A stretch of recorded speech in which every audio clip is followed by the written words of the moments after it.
Hello Fly Nation and welcome to the Freestyle Your Life podcast, the one and only podcast inspiring you to live your authentic greatness while teaching you that less is more.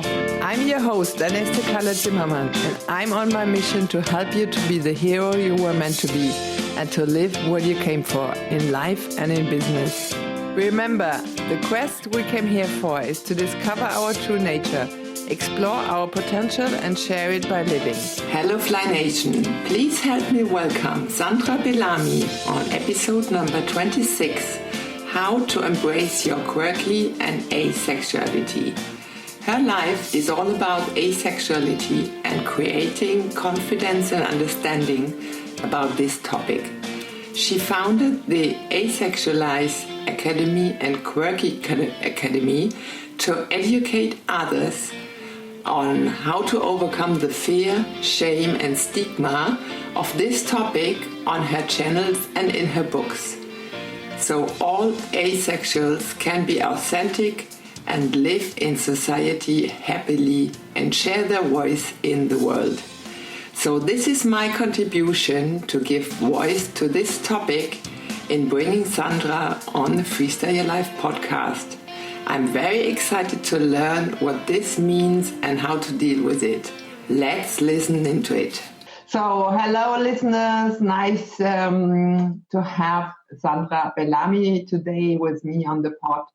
And she's known for her asexual life journey and wants to help others with their own asexuality and to feel confident and comfortable. So she's sharing whatever she learned in her process on her journey. She has 4 books written and published in Quirky books, and she will let us know how she came to asexuality, what it means, and how we can find ourselves in this thing. I already did. I discovered so many things I didn't know. So thanks for that, Sandra. That's great. We're going to talk about it, but this is the topic for today. And we both are keen for being authentic. So that's our priority. And that's, of course, what the listeners want to hear. So welcome, Sandra, on the pod, and welcome to all our listeners. Thank you. Thanks for having me. Yeah, thanks for being here. I appreciate it a lot. So maybe we just jump into the call, and maybe you want to share a bit of the journey. It's a long journey, but maybe you can share a bit of the asexual life journey you had, what you discovered, and how all this works. Right, okay. Well, my asexuality, I found out as asexual, which is basically a sexual orientation that's a lack of sexual attraction. Yes. I found out I was that in 2014. Right. So I went to a counsellor in the UK, because I live in the UK. I went to see a counsellor because I couldn't cope with dating sexual guys anymore for the expectation of sex at the end of the night. Right. And it got to this stage where I felt like I was nearly wetting myself when I had a date, which is obviously not a very nice feeling. It's made me very anxious, nervous, but I'm still a hugely romantic person and I love kissing. So basically, I went to see the counsellor and I explained my situation, that I love romance and kissing, but I'm really worried because I don't like sex, but I still wanted a romantic relationship. And they said to me, well, you have to have sex in order to keep a good guy. And I was absolutely horrified. Yeah. I'm like, how can I have had sex in the past, but I'm like, I didn't ever look at a guy and think I actually want sex with you. I've always been attracted to guys, never females, but I've always liked them romantic. I've never, even though I've had sex in the past, I thought it was because I had to as part of a relationship. And, that was expected of me. And it was something I didn't do that often in comparison to probably quite a lot of people. And so, my last ex, a long-term ex, was quite good at that. But but, you know, it wasn't really my cup of tea. I would have rather have done the washing up, and I hate washing up. I'm sorry, I have to laugh. Yeah, but Sandra, let me just question you. Maybe it's also our menopause that's interfering here, you know? So the just having sex with a man is not our priority anymore, right? So at this time of age, my kids, for example, they are 19 and 20.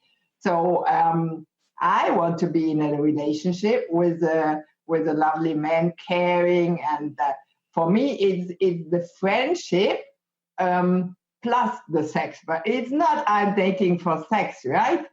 Yeah, but with my me, age today, yeah. So I have other values that I look for in my. I adore gentlemen, right? I could do everything on my own, but I want to give him the feeling that he's needed, right?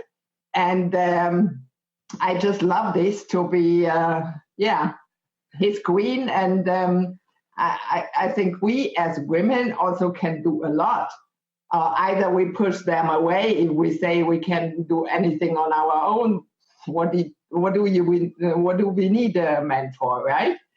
But I think it's a different part, and that's what I learned in preparing for the interview and all the stuff you're doing. Of course, I have, for example, 2 very old friends.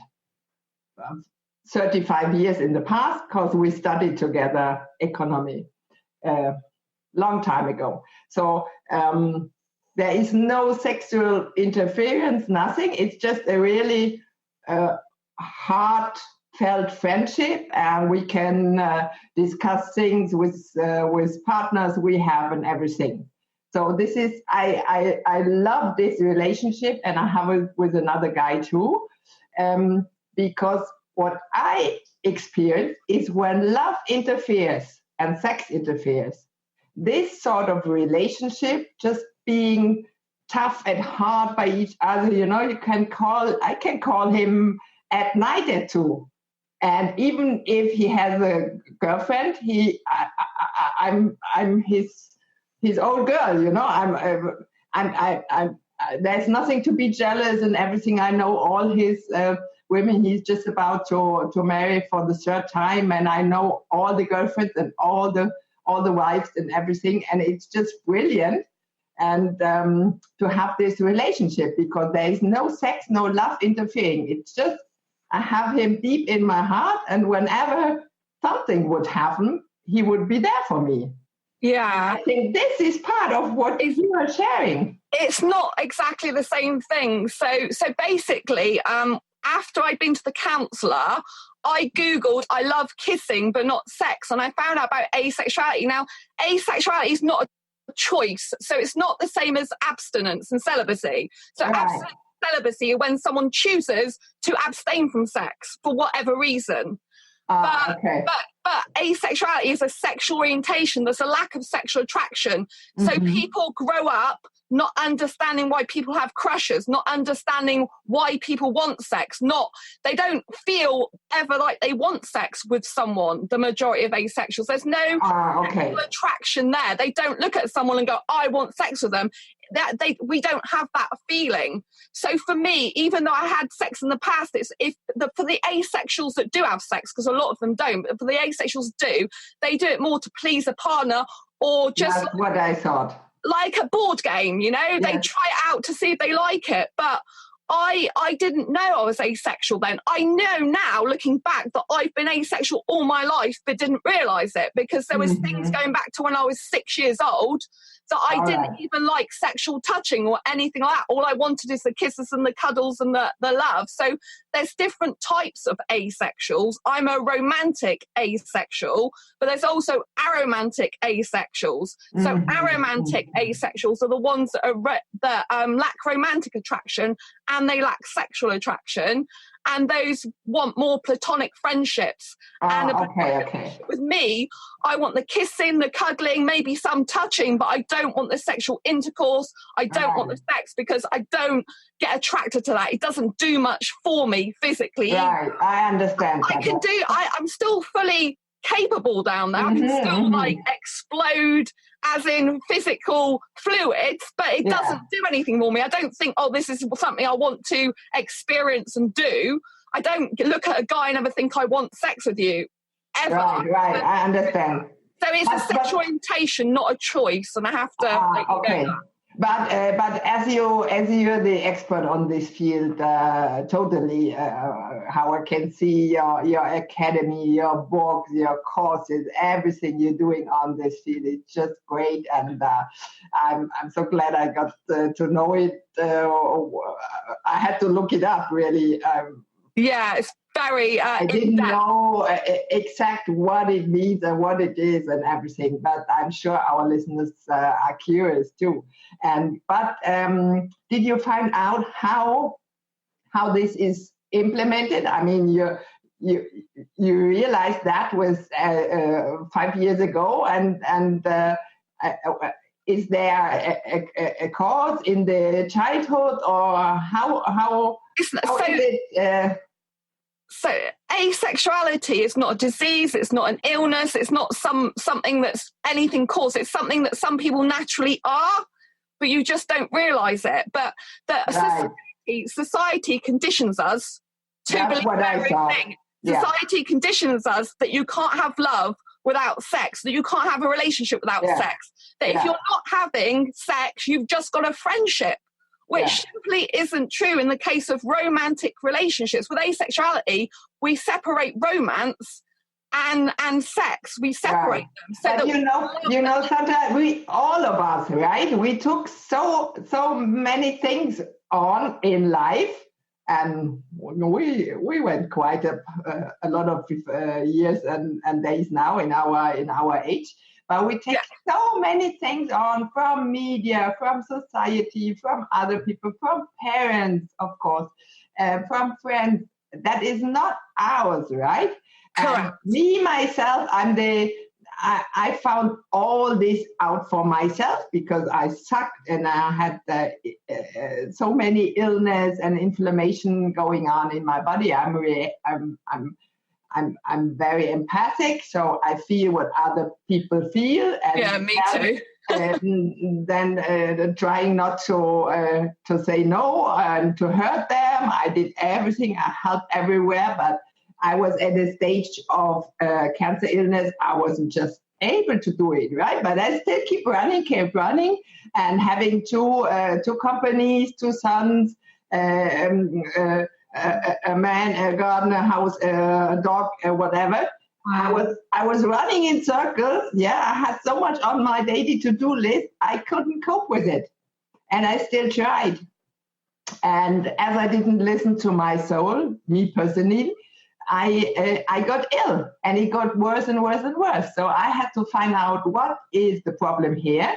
I had to sit with my symptoms. I nearly was sitting at a round table in a conference with all my organs and everything. But this is how it related to me. But how did I come to the point to be the authentic wife? Because it was my own life journey, and the lessons I learned from it. I had to learn them because I was already facing death and saw the other side. So this is like you did find out there's something with me I don't like, that's sort of a relationship with a man, but I'm still I love to hug or whatever. But did you have you mentioned before, was there something in the early childhood? I had an incident when I was 6 years old. I had a boyfriend at the age of 6. Mm-hmm. And it's very personal. So basically at the age of 6, I was kissing him passionately at the age of 6 years old. Jesus. But what happened traumatized me for years to come. So, yeah, so basically not the kissing. So we kissed, but then there was another thing that happened that traumatized me, which was he asked to see my private parts. That's what he asked. Okay. Mm-hmm. And I didn't want to do it, but I felt pressurized that if I didn't do that, he wouldn't love me anymore. Okay. And so I was kind of used to being blackmailed at a very early age in relationships. So that was kind of an abusive relationship at the age of 6. And I felt pressure to show him that. Right. And then he said, do you want to see mine? I'm like, no, it's fine. Like, I think that's what I said. I either said it's fine or if you really want to, but, you know, I wasn't bothered. I didn't want to do that. Do you know what I mean? It wasn't, I didn't like it. And it really upset me that I allowed myself to do that because he pressurized me into doing it. And I saw a counsellor years later when I was about between the ages of 17 and 19 for various things in my life because I used to suffer with depression. And she didn't understand what was wrong with that. She said, it's just doctors and nurses. Young people explore each other's bodies. Kids do that. It's natural. And to me, it was the most unnatural thing in the world. It was highly pressurized. I didn't like him touching me. I felt like I needed the love from him at the very early age. And it was horrible because I was lacking self-love back then. I'm not lacking self-love now, but back then, I've been in lots of abusive relationships actually, but I've actually had other sexual abuse at 15, but I had all my sexual relationships after that time, so it didn't put me off having sex. So I've been in heterosexual relationships half of my life, and I didn't stop that till 2011. But let me ask Sandra, me too, I know it like that. It's like kids explore themselves, right? In sort of doctor's play, but not everything is everybody's fit, right? So one wants to explore it like this, and the other one says, no, I'm not just not interested. And I think the background of everything, and this is, of course, for our listeners very relevant, is that like you did lack self-love. That's what I just felt. And I lack self-love, but I've got that now. But I know I don't have to have sex now. I understand. But as we are afraid, you know, if we don't play any game, can be with the husband, with the partner, with your situation at 6. So we feel if we don't fit in this surrounding there in this play, and we say, no, stop, I don't want it. Yeah. No, because just I don't want it. Just no. Yeah. Friendly no, but I'm not into that. And but this is the thing we took on. We are afraid of saying a really friendly no. This is not for me, because we are afraid to lose love, friendship, whatever, right? But this on the ground, on the core course, is because we lack self-love. Correct. And this is the circle to be in abusive relationships also. Correct. Right? Because this is, for my part, I always had the sort of coming and going relationships, right? Because this is my trauma back in my early childhood at 6 when my dad left me. And of course, he left my mom, but he left also me. And all my life until now at 48, when I asked him, why did you leave me at the age of 3? And he said, yeah, because I couldn't stand it with your mother. Of course, I know he couldn't. He couldn't manage that. And I thought I would never get the from the law the legal right for you to be with me, to live with me. And that's why he left alone. And he left me with this mother I didn't, I don't want to say nothing wrong, but we don't have a relationship. Also, she's my physical mother. But there's no feeling, no nothing. And that's a real shame. I tried hard all my life because always I said, it's your mother and you have to find a way. But there is no way. I realized that and I stopped that because it's killing myself. So it after all, it all goes back to a core root cause, right? Yeah.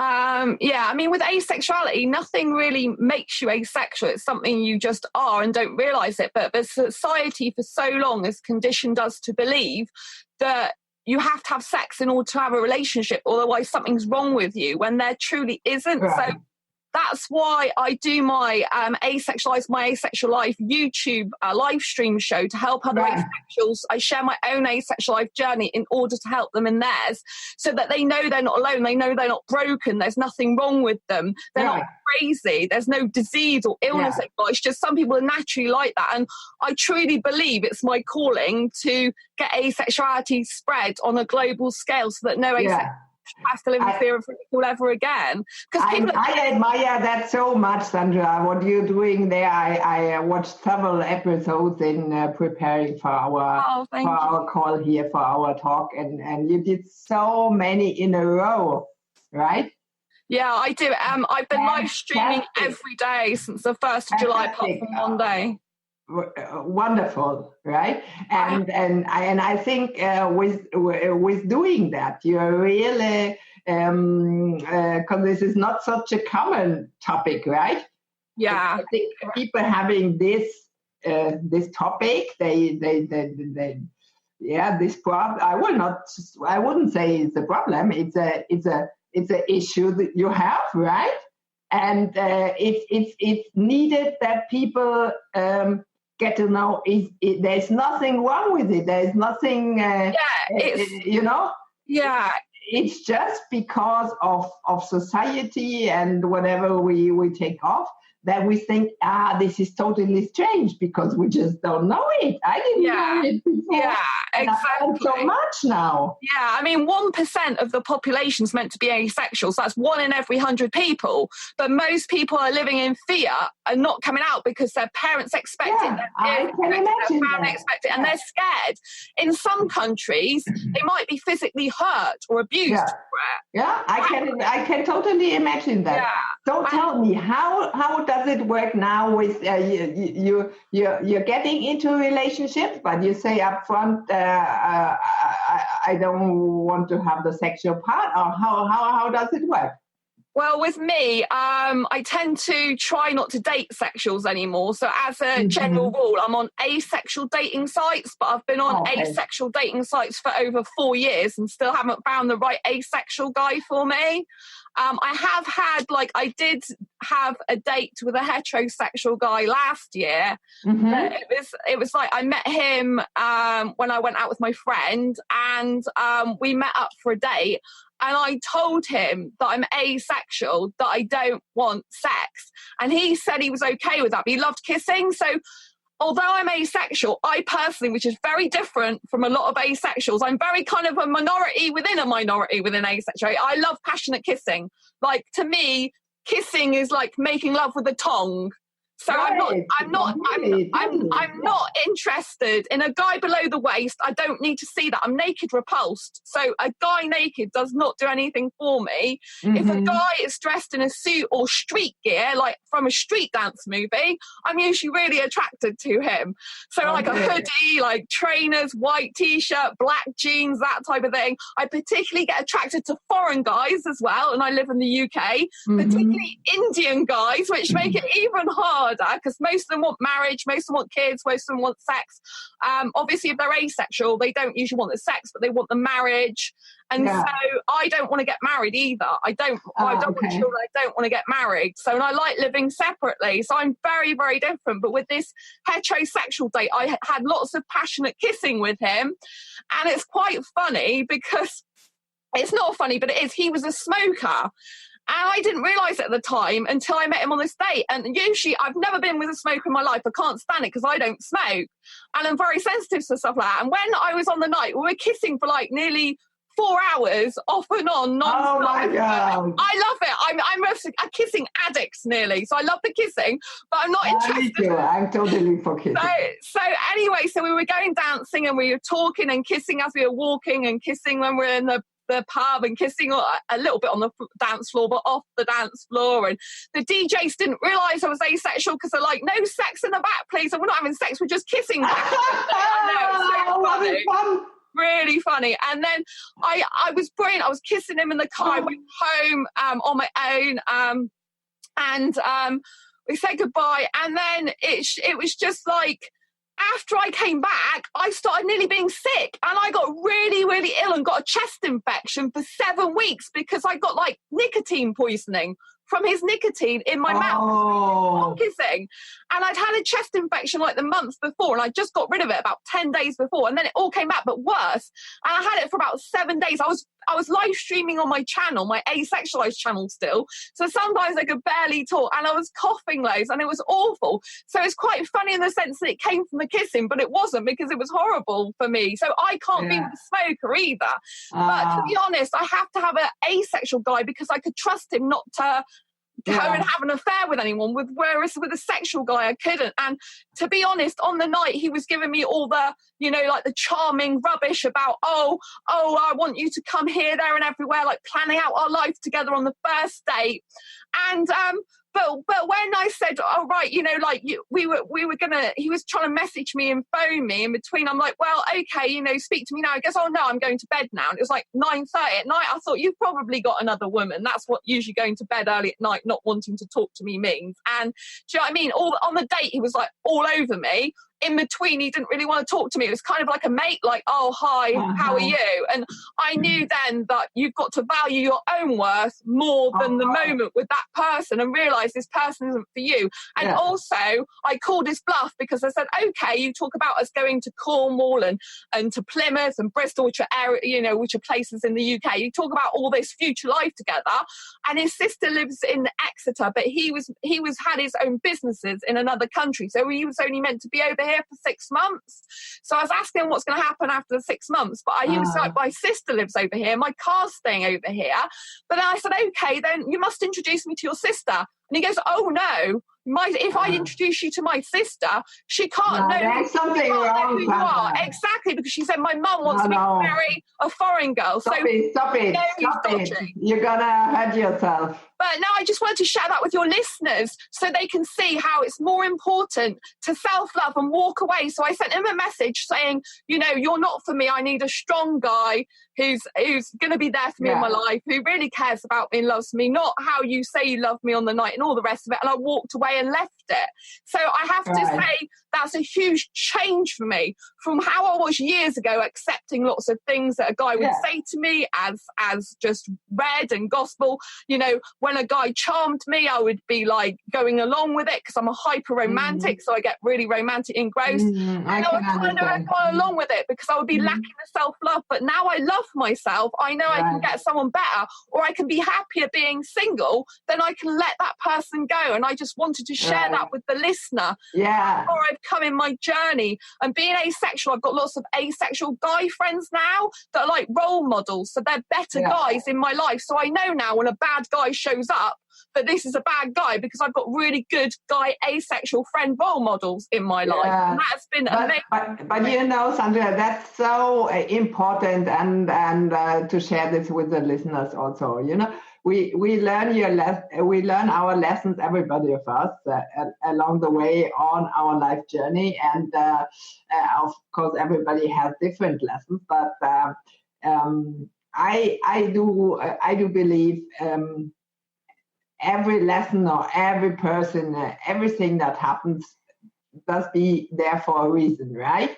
Exactly. And we can take some knowledge. We can.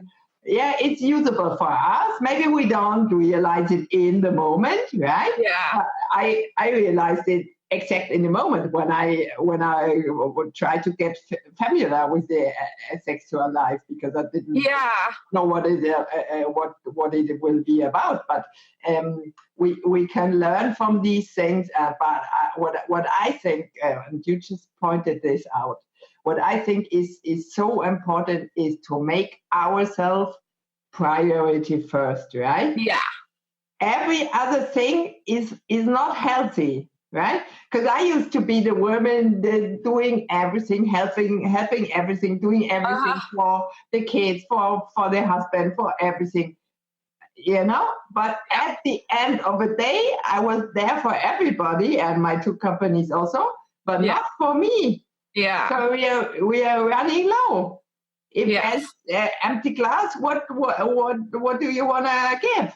Exactly. And that's the but sometimes it happens like, it's getting worse and worse and worse and worse. Not everybody's having these drastic health challenges like I had, but we need to realize it. We need to wake up. We need to become present and become conscious about it. And the only thing is that helps. Really, I studied this my life long, is to make yourself and self-love priority, right? And if the other one doesn't cope with it, fine. Bye-bye. But that's how it works. Because any other thing is corrupting the soul. And if you're corrupting your own soul, which I think I have a big part in my Freestyle Your Life system, because I think 99% is self-sabotaging us, right? Because we accept things that are going on rather than telling no. Mm-hmm. We can say no. Yes. Because the cost we are going to pay if we don't say no is much higher than upfront saying no. Thanks, you're a nice guy, but I'm not interested in any sexual partnership here. Yeah, I do that a lot. Open up front and share your message. If this is not for you, it's totally okay. If it's okay for him, it might be this sort of relationship. And if he says, no, this is not the kind of woman I want to have sex 10 times a day, as I can remember a guy.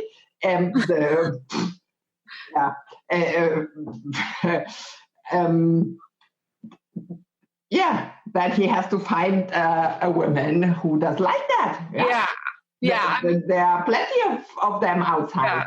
I mean, it makes it very hard for asexuals to find someone who will love them without sex.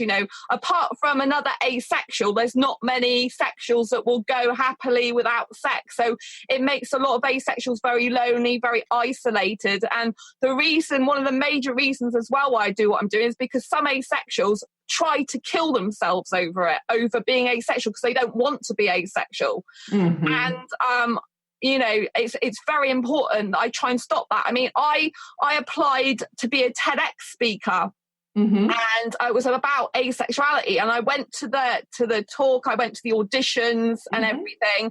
I didn't actually get through, but I wanted to share a story with you briefly. Is the fact that when I came out of the TEDx auditions and I was speaking to this guy who was also there, and I was telling him what I was there for, what my talk was about, and he said, oh, that's great what I do, basically. And he said, oh, I knew a guy like that. And I said, great, give him my business card, get him to contact me, my Asexualise business card, because that's my brand for asexuality.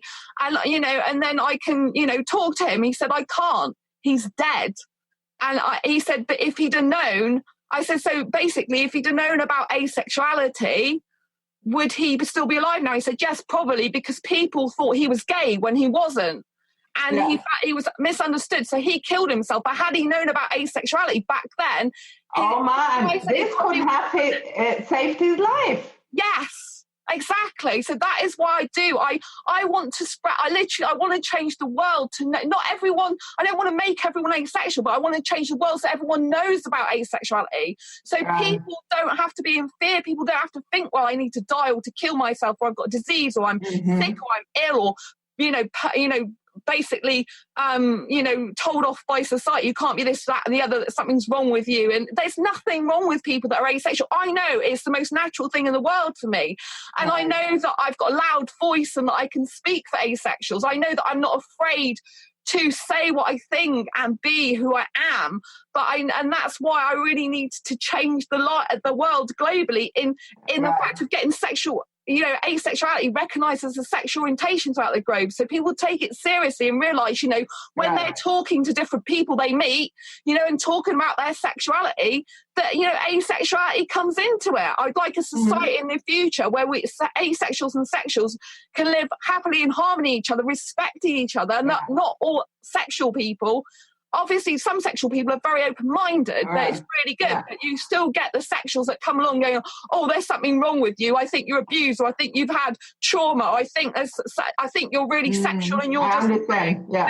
And I don't want that for them, I don't want them to live in fear or upset or pain or feel like they have to. No. But you know what, Sandra, I believe it's so crucial and so necessary that it has people like you and me and all the other, plenty of the other coaches and transformational people out there who overcome their fear, right?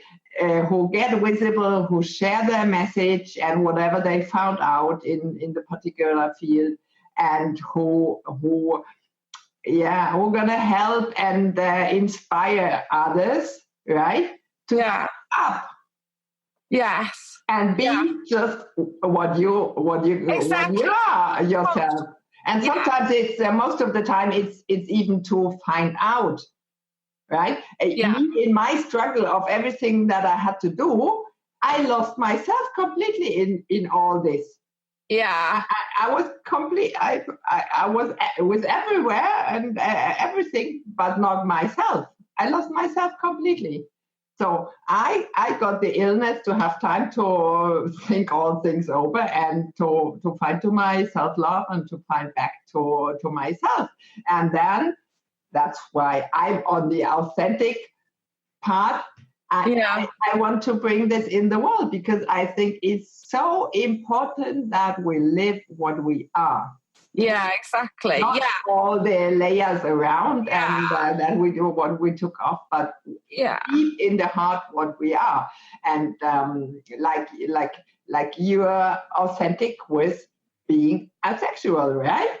Yeah, and you can inspire others in this field. And I had the lesson in my darkest night to inspire the people who want to live on own terms, who want to be free and authentic, but who are afraid to show up like that, right? Because other people might not love you, other people might judge you, and all these things. Yeah, fuck the judge you, right?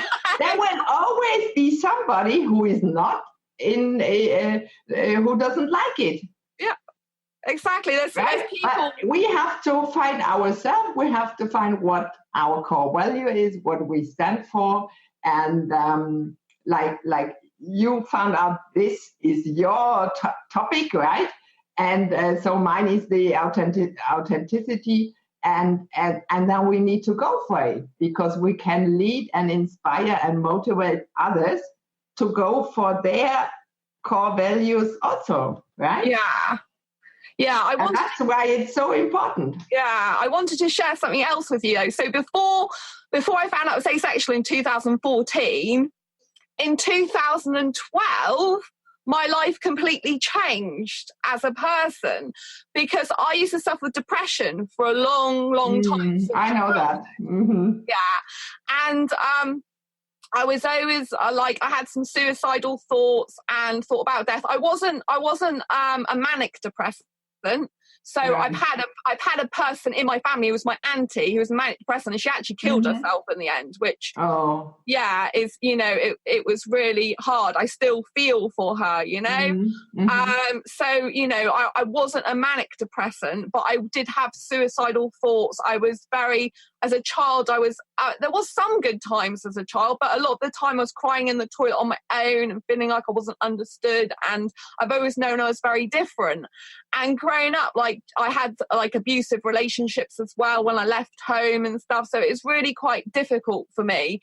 But I was depressed quite a lot. In 2009, I was made redundant and realised I was born to write. So I got that joy in my life, but I still wasn't happy in myself. You know, I still thought, what's my purpose? I knew my purpose was to write, but I thought, what's my skills? What am I about? Why would anyone care? And so in 2012, I was diagnosed with a condition called fibromyalgia. Now, right, we share that. I have that too, with all 80 points. It took like 2 years for them to find out what was wrong with me. They misdiagnosed me, and then eventually I got diagnosed with fibromyalgia in January 2012. But it took me 6 months to come to terms with the fact I've got a disability for life. And then one day, all of a sudden, it was sort of around July time, 2012.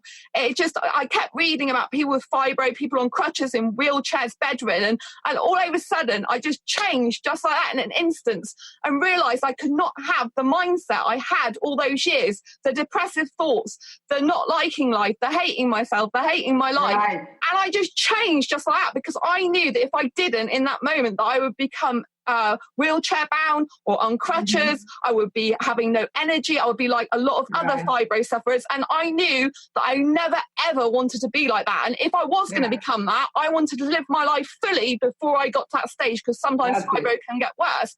I was at that stage exactly. That's why we have so much in common. You know, we have we share like this fibro illness too. But tell me about the fibro book coming up. Yeah, so basically what I did is when I realised after 6 months I come to terms with it and I stopped doing all that, I then developed my Embrace Your Quirky philosophy, which is all about being your true authentic self, no matter what anyone else says, thinks or does. And now I live like a teenager. So I've got the mindset of a 21-year-old. I live like a teenager. Like if you saw my room, I've got all cuddly toys around my room. I got sparkly things, coloured boxes. I go out to theme parks, zoos and aquariums. I do everything a teenager would do. If I had a relationship, it would be a teenager-style relationship. I like younger guys, like in their early 20s. I'm like an asexual younger cougar. And which is very unusual. And I really live my life. I don't like washing up. I hate washing up. I hate housework. So I don't iron my bed sheets anymore. I hardly ever iron clothes. I get paper plates for my washing up. So I just stick the plate in the bin and I live my life on my own terms, like totally. Yeah, that's completely great, Sandra. Yeah. I love it. The mindset of a 20-year-old. For me, this is exactly what I'm experiencing. Also, I have these. I have the sons being 19 and 20, and all the friends. All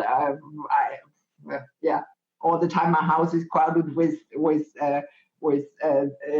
guys and girls on this age, right? But I'm sometimes I think I'm over 50, but I still have the mindset of the 20s. But it could be worse, Sandra, right?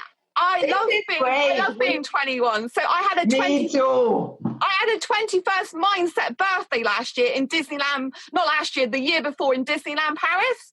So I went to Disneyland Paris. I had a 21st birthday badge, which I've still got. This is so I got 21st key, 21st mug. Everything's like like this year. I'm choosing to be 21 again. So I don't. Me too. I go for it too. And so and I do attract. This is amazing. Yeah, I do attract younger guys. Unfortunately, it's more of the sexual guys that I attract all the time than the asexual ones. Like, so even though I'm asexual, I attract the highly sexual guys usually. But yeah, getting back to about fibro, like I'm so different to other people with fibro because I've got tons of energy. I go clubbing sometimes, so I'm dancing till 2 or 3 in the morning. And like guys, if they're younger and they're like, one guy I was dancing with, he was an Indian guy actually, and he was like worn out. He was like, I said, do you want me to come outside and get some fresh air with you? He's like, oh yeah, okay. And he's worn out and I'm there dancing away, jumping up and down. Yeah. And so I live a very teenager life on my own terms, and I do what I want. That's so great, Sandra. We keep on doing this. Yeah. Right?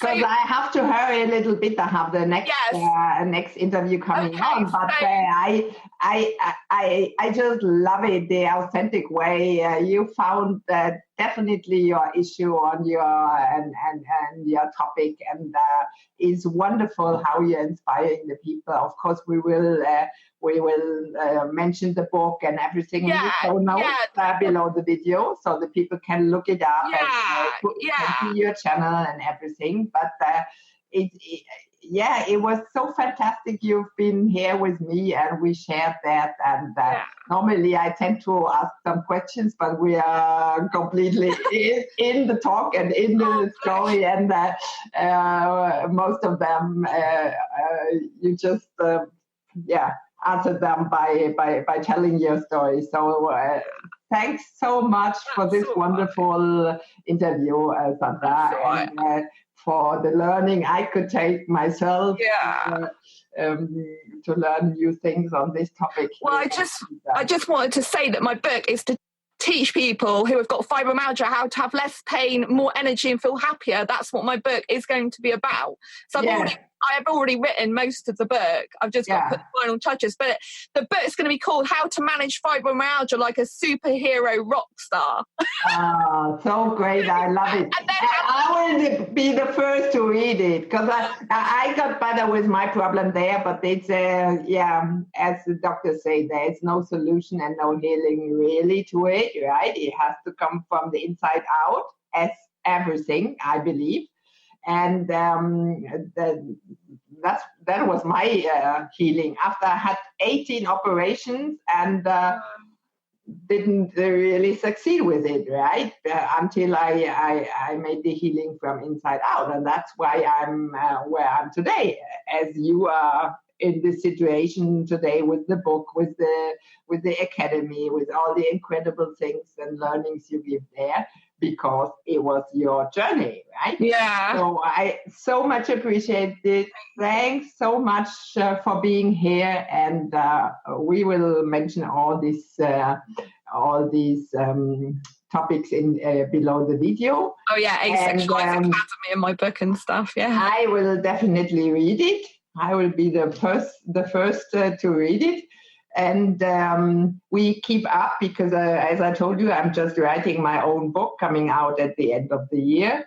And you have the quirky books there. Yeah, I've got Asexual Perspectives, 47 Asexual Stories, Love, Life and Sex, A Celebration of Asexual Diversity. I will mention them because the listeners might be on the run in the gym or in the car. They can't remember everything what we are talking, but I will mention it for them so they can look it up. All right? Been great to talk. Thanks a lot again for being here, Sandra, and have a great day. Yeah, you too. Lovely to talk to you. Thank you for having me on your show. It's lovely to meet you. Lovely to hear your story as well. Thank you for sharing. Thank you. Thank you. Bye. Hello Fly Nation. I hope this interview with Sandra about her asexual journey and how to deal with being different in order to live authentically inspired you to, no matter what, become authentically you. Feel free to join Sandra in her communities and enjoy being quirky. Please listen in, subscribe, rate and review the Freestyle Your Life podcast on iTunes and get into the lottery pot to be able to win the amazing prizes the experts have thrown in for you. Stay tuned for the next interview with Katja Rosanen. Remember, Fly Nation, break free and fly. Talk to you on Thursday. Bye.